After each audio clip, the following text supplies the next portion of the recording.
Nosotros estamos invitando a todos los venezolanos y extranjeros en general de buena fe que se regulen su estancia migratoria en Perú. ¿Cómo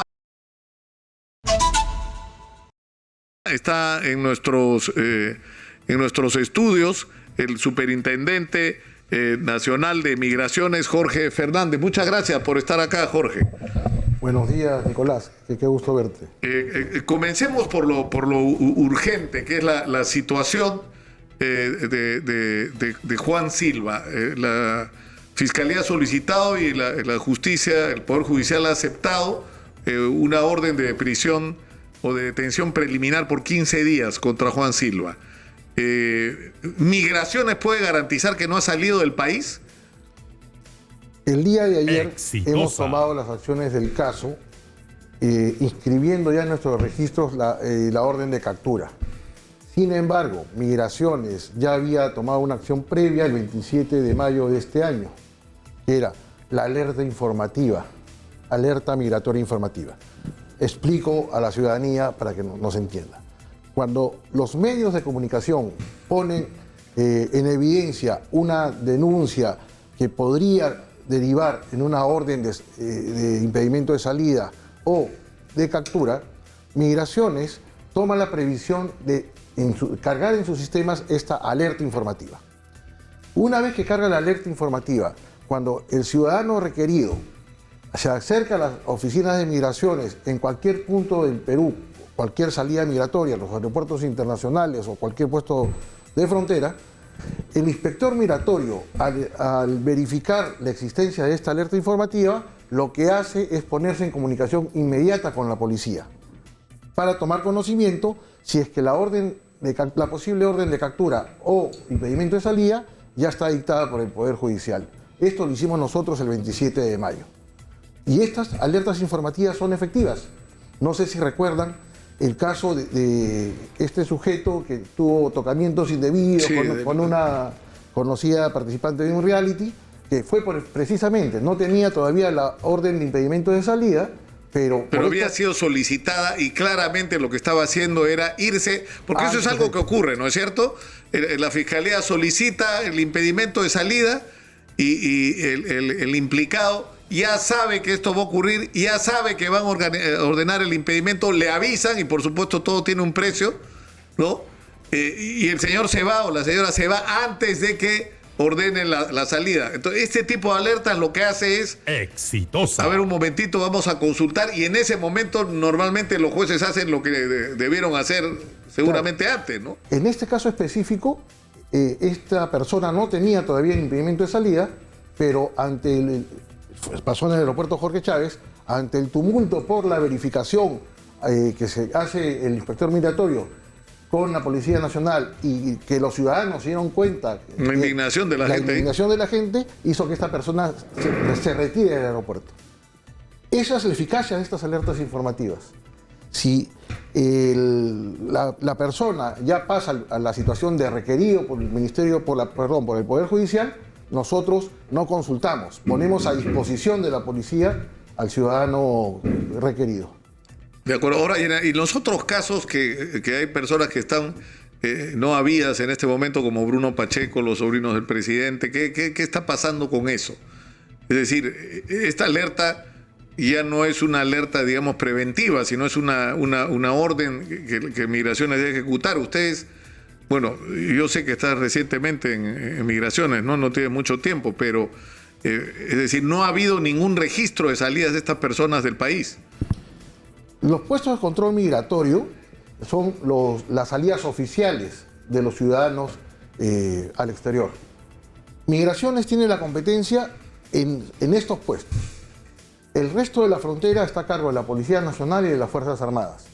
Las órdenes de captura o impedimento de salida de todos los ciudadanos que haya dictado el Poder Judicial están registradas en el sistema y no importa el nombre, la condición económica, el grado de influencia que pueda tener, los inspectores migratorios cumplen a cabalidad su trabajo y épocas pasadas donde habíamos visto fugas por el norte del país o reglajes en la sede del aeropuerto ya están superadas. Esta gestión garantiza que los actuales inspectores migratorios son personas idóneas y sobre todo honestas.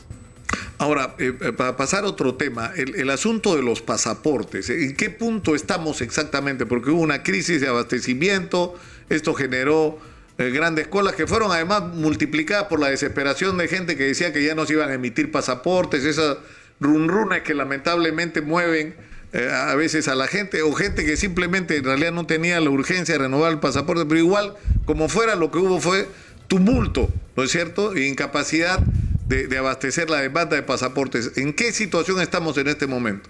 Lo cierto es que el pasaporte es un documento que tiene el derecho a cualquier ciudadano peruano, que garantiza el libre tránsito de ingreso y salida al territorio nacional, y debo manifestar que al inicio de mi gestión emitíamos 1000 pasaportes diarios. Hoy día, el día lunes, hemos emitido 3085 pasaportes, el martes 2847 pasaportes, haciendo un total de 5932.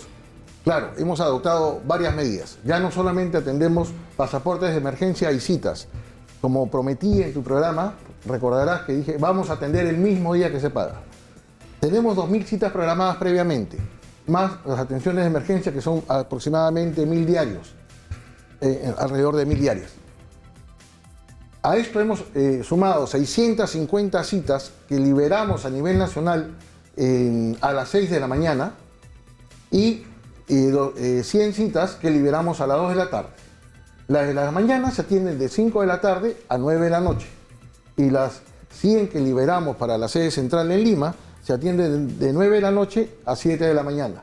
Vamos porque están atendiéndose 24 horas. En la sede central estamos atendiendo 24 horas. Vamos a progresivamente a llegar a un mayor número. Queremos llegar a 500 citas en la madrugada, pero poco a poco. Sabemos que todavía hay un embalse y una demanda no atendida, pero estamos haciendo todos los esfuerzos para llegar a cubrirla. Como ves, hemos triplicado la atención de emisión de pasaportes y estamos cumpliendo lo que hemos prometido. Tenemos que ir, Jorge, si nos permites, a la pausa. Tenemos un corte y regresamos inmediatamente. Estamos en Exitosa, la voz de los que no tienen voz, y se encuentra en nuestros estudios el titular de la Superintendencia Nacional de Migraciones, Jorge Fernández Campos, y estábamos hablando de la crisis que ha habido y que de alguna manera continúa con los pasaportes. Estoy viendo que se han adquirido hasta ahora, para enfrentar esta situación, 308.000 pasaportes electrónicos. Claro, estos 308.000 pasaportes es la primera entrega de un total de 700.000 pasaportes, los cuales vamos a contar en su totalidad para el mes de julio. Con estos documentos entregados, ya nosotros podemos garantizar a toda la ciudadanía peruana la emisión del pasaporte a su requerimiento. Como señalábamos, en las primeras entrevistas que tuvimos, prometimos que íbamos a atender primero las 24 horas y segundo, que el día que se sacaba la cita, el día que se atendía. Eso lo estamos haciendo. De julio a diciembre hay 240.000 citas programadas del antiguo sistema, de las cuales ya hemos atendido más de 12.000. Esto quiere decir que entendemos la demanda ciudadana, pero estamos haciendo todos los esfuerzos para que las personas que requieran pasaporte lo obtengan lo antes posible. Entiendo que ahora, es decir, si tú tienes una cita que haya sido hecho hasta el 2021, solo eso te da derecho a ir y solicitar tu cita en el día para sacar tu pasaporte. No tienes que llevar pasajes de avión, visados, ningún documento adicional. Claro, las citas programadas son citas sin expresión de causa. Son citas que se sacaban hace 2, 3 meses y que recién se están haciendo efectivas hoy día. Esas citas evidentemente están siendo atendidas, son alrededor de 2.000 diarias a nivel nacional, y lo que hemos implementado son 650 citas a las 6 de la mañana a nivel nacional para que estas personas puedan adelantar su cita o cualquier otra persona o ciudadano pueda también sacar su cita para atención en el día. Lo primordial aquí es, por ejemplo, si usted tiene su cita para el 15 de julio, pero requiere sacar su pasaporte el día de hoy, entra a la página web a las 6 de la mañana y obtiene una cita para atención en el día, con eso usted se atiende en el día que sacó la cita y su cita del 15 de julio queda ya cancelada.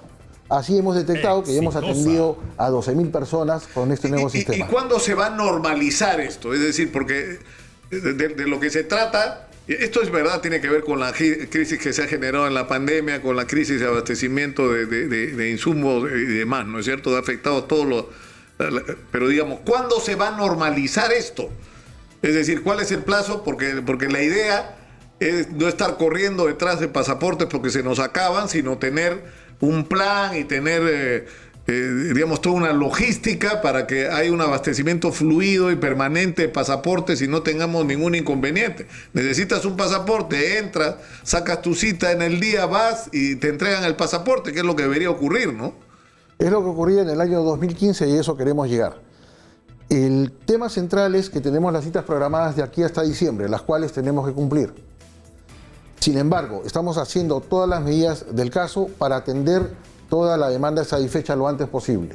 Por ejemplo, a partir del mes de julio vamos a instaurar los sábados en la tarde para grupos de familia.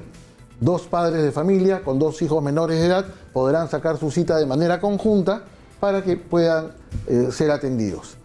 Estamos habilitando alrededor de 200 cupos familiares a partir de julio, que serán también puestos a disposición de manera oportuna para la ciudadanía, porque hemos detectado y recibimos muchas quejas de encuentro cita para mí, pero no encuentro cita para mis hijos, o encontré la cita para mi señora, pero mi Claro que es absurdo, ¿no? Es absurdo, verdaderamente.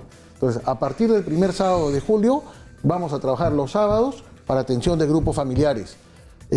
Todas las citas que se tramitan para atención en el día, se entra a la página web, no necesitan ir presencialmente, es en la página web y ustedes acuden a la hora que señala la cita. Ahora, pasando a otro tema, uno de los asuntos más delicados y que lamentablemente no ha recibido por parte del Estado peruano, de las autoridades ni de los medios la atención que merece, es el problema venezolano, que es un problema, es la más grande crisis migratoria que hemos tenido en nuestra historia. Tenemos... Nadie sabe cuánto en este momento, ¿no? Pero lejos más de 1 millón de venezolanos que se han mudado a vivir al Perú y ni siquiera sabemos cuántos son, ¿no? O sea, solo hablamos de los venezolanos cuando algunos de los pocos, pero que hay y que son delincuentes, hacen noticia porque mataron a alguien o asaltaron a alguien. Pero si no, no hablamos del tema, ¿no? Las estimaciones señalan que existen 1.400.000 ciudadanos venezolanos y cerca de 2 millones de extranjeros viviendo en el Perú.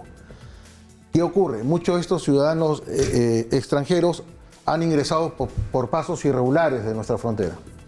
Entonces, no tenemos identificación de los mismos, no tenemos huellas dactilares, no tenemos imagen. Evidentemente, aquellas personas cuya vía es el delito no se van a querer formalizar, pero sí invito a aquellos ciudadanos extranjeros, independientemente de nacionalidad, a regularizar su situación migratoria. Nosotros necesitamos saber cuántos extranjeros son y qué es lo que necesitan, porque hay muchos niños extranjeros, lo ha dicho Save the Children, que no acceden a educación.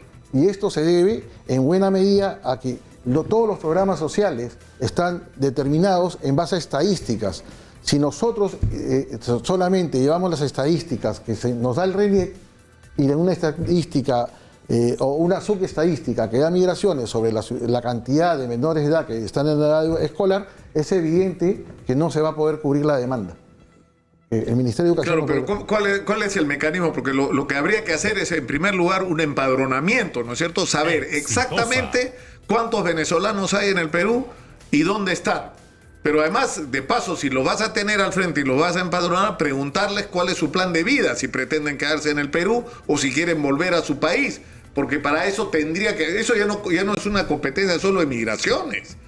O sea, ahí es una política que tiene que haber como Estado peruano. ¿Qué nos vamos a hacer con este 1.400.000 venezolanos? Los que se quieran quedar, bueno, que se queden. Entonces arreglaremos el tema de sus estudios, la validación de sus estudios, la validación de sus títulos, la incorporación a la actividad económica de una manera ordenada, ¿no es cierto?